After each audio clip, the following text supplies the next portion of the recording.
Hi guys, today I want to tell you how to charge for your social media management services.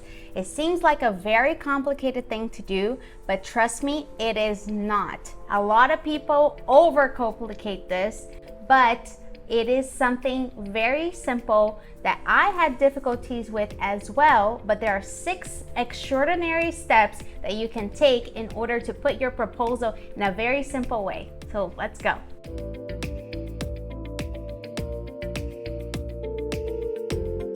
The first thing I want to tell you is to not overcomplicate or overthink this. The most common thing that I see over and over again are social media managers who are especially starting out or even have been in the market but did not price their pricing correctly. Go to Facebook groups and ask for help how to price their packages in a way that is ideal both for themselves as well as for the client. But don't overthink, it is possible. The second thing is have a proposal calculator. What does this mean? Well, there is a tool that I have been using over the last few years where I basically have an automatic calculator that calculates for me how much I should charge for each pack. I do not have set packages in my agency, so every single client gets a customized package,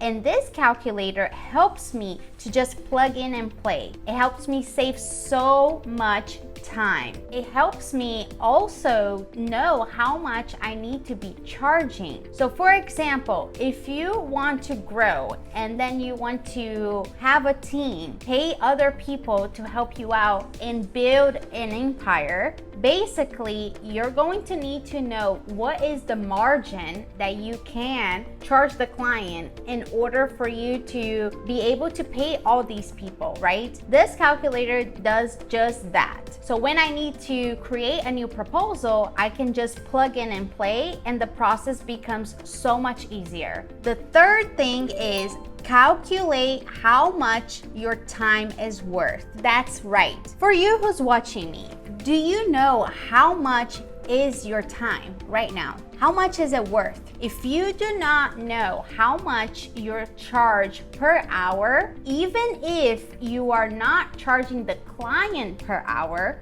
you are not thinking as a businesswoman and an entrepreneur. You have to calculate how much your time is worth. Why? Because an hour that you are in a meeting, for example, is an hour that is taking away from your time to prospect new clients, to do clients' work. So you need to know that. The whole reason I believe everybody started in this social media management solo entrepreneur route is because we wanted time freedom, right? We didn't want to be stuck in the 9 to 5. That also brings me to, you need to be very specific with who you're going into calls with.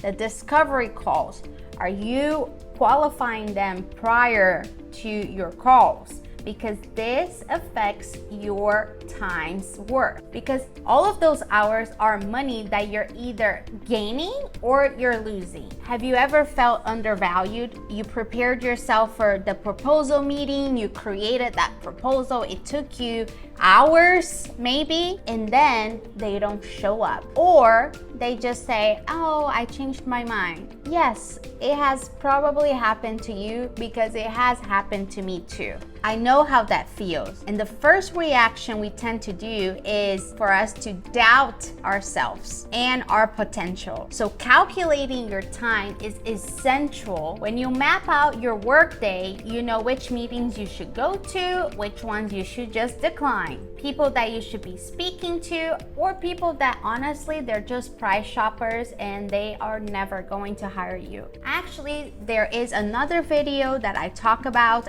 how to prospect new clients correctly. So click on the card above so you can watch right after this video. Because time is what?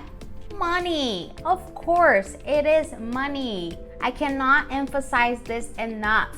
This third point is extremely important, and you do need to know how much you earn per hour. The fourth point is time limit. It kind of links to the previous point because remember when I said that most of us, we got into this business because we wanted some kind of freedom, and time is usually one of them, right? So you need to know how many hours per day you work and how many hours per day do you need to produce what you need to produce, to create the content calendar, to schedule every content that you need to schedule, to have the meetings you need to have, to prospect.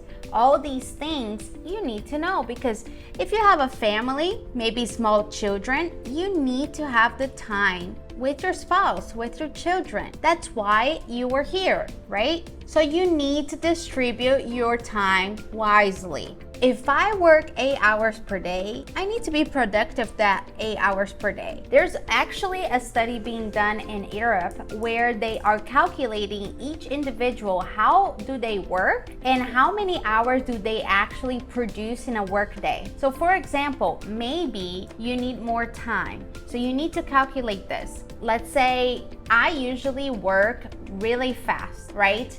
So does it make sense for me to be sitting down 8 hours per day in order to produce a 30-day content calendar? Probably not. I can probably do that in less than 8 hours. So that means that I need to stop thinking with the 9 to 5 mentality. And trust me, that was so hard for me because I always thought I have to start at 8 a.m. and I cannot leave this seat until 4 p.m. If you have the same mentality, I want to bring you the clarity of freedom. You started this because we have the possibility to work around our schedule. We have the possibility to start earlier or end later. If you have children, to take your children to their school, to go to the activities that you need to go, and don't feel ashamed of doing these things. Don't feel ashamed of taking the coffee break that you never had with your 9 to 5, because those breaks also help you to basically be more productive in the long run. Know also when is the best time for you to work. Some people work best early in the morning. Some people work best more in the evening. Some people work best in the middle of the day. What is the best time that you are more productive so you can basically schedule the time that you need to be creative around those times, and the times that you need to do more admin work, and the times that you don't need so much concentration. If you are enjoying this content so far, help me out. Leave your like, comment below what is your most difficulties, if this is making sense for you or not. Subscribe to this channel. Let's grow together. Let's help all the social media managers out there, and turn on your notification bell so you can get notified every single week when there's a new video in this channel, and I'm sure it will help you out. Now, the fifth point is respect the industry, guys. Oh goodness, it has been such a booming industry, the marketing, digital marketing world. Ever since, we had those tough years where everyone needed to stay at home, the market has been growing and growing and growing. More and more people decided to go into the entrepreneur route and decided to opt for some job that they can work from home. That is great, but it also brings obstacles. Basically, the industry can be rough. With the increase of demand, there's also an increase in competition. And instead of people focusing on making their product and service better and improving it over and over again, people are tending to just charge less. And what happens to this? When you, as a social media manager, is charging $300, $500, you are hurting the industry overall. You're hurting me, you're hurting your colleagues, you're hurting everyone, because the prices are going to start to come down and the expectations of the clients are going to be up and up and up. When you charge $500 or less, you're not only undervaluing everything that a real social media manager does, like researching the industry, the target audience, creating the content funnel. It's not just posting. If you are just posting and scheduling posts for a client, please do not call yourself social media manager, because that is not what a social media manager does. When you do that, you are creating a race to the bottom for every single one of us. And then comes the hardest part, burnout. When you charge $500, or honestly, I would even say less than $1,000, you are going to have to work more, because that you're going to have financial needs that needs to be met, and you're going to have burnout. And that is going to lead to also poor quality of work, because remember the time limit, it applies here. If you have 8 hours per day, or 12 hours or 14 hours, I don't know how many hours you work per day, then there is a ceiling. You cannot have more hours per day, so you can have more time to work, so you can have more clients to meet that financial goal that you have. So isn't it better to have less clients that are more qualified and more freedom of time? Think about it. And that leads me to the last point, which is crucial. Please listen to me. You are never again going to undervalue yourself. You know why?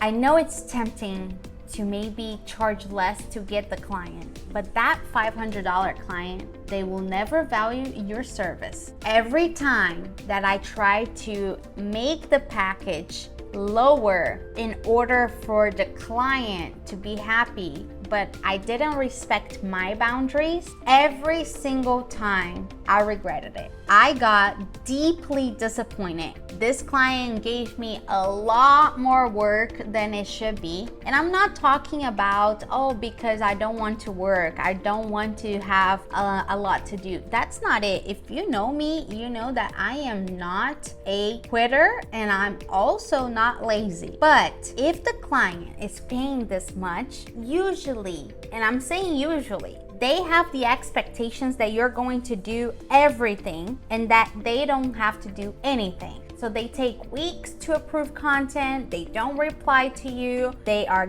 very short and sometimes rude. And sometimes what happened to me is I even had to chase them down to pay their next invoice. And that is because cheap or free is something that nobody values. I don't know if you have been to a mall where they have those samples going around. Well, there was a study done with pretzels. Basically, what they found out is that they thought that by distributing samples, it would attract new clients. People would taste the pretzel and feel like, oh, this is so good. But what they actually saw was the reverse effect. When people tasted, they were satisfied and they would not go on to buy the full size. And that's basically what happens with our clients. If you keep giving them bonuses, oh, it's $500 plus this, plus this, plus this, plus this, then what happens is they don't see the value. They think, oh, she's giving this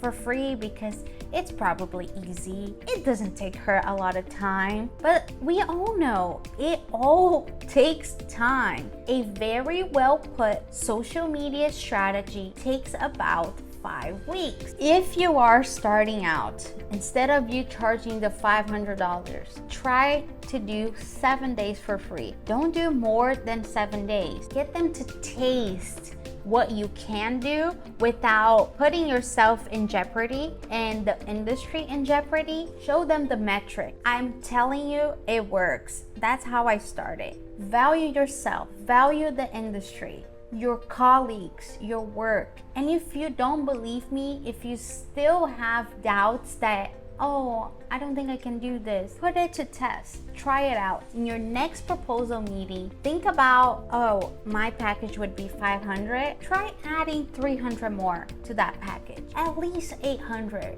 Please, please, please. Do not undervalue yourself. You are going to regret it in the long run. And now, remember that calculator that makes our lives so much easier? I want to offer it to you.